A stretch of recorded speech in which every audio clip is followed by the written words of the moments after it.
अम्मा जान मैं भी ते मामू होरां ने भी मामू होरां ने ते हजरे असवद दा बोसा लैके आए ने माशाल्लाह बहुत बहुत मुबारक है। मैं ते मेरी बेगम असी सोना हाथ ला ला के चुम चुम के आए। अस्सलाम वालेकुम जी, welcome back, thank you so much. मैं ना सारे हुण हाजी विकास अहमद जी मैं आखना चाहिए क्योंकि सानू सारिਆਂ ਨੂੰ अम्मी जान ਨੂੰ सब ਨੂੰ उमरा मुबारक चौका चौका अल्हम्दुलिल्लाह सुमा अल्हम्दुलिल्लाह अल्लाह पाक ने सादत दी है। और वाकई मुशक्कत का ना है, सौखा जा काम नहीं।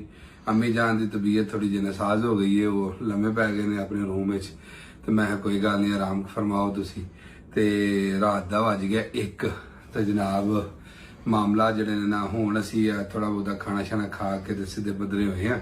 ते यकीन करो कि उत्थे जेडे मामलात चलते होंदे ने ना बंदे नूं अपनी होश नहीं हुंदी। ते ना मैं मुनासिब समझिया उत्थे कोई एडा को बुला खिला बनाना। हाँ जेड़ा को अपना रेड़ी शेड़ी दे उत्ते बैठे असां उदों ईजी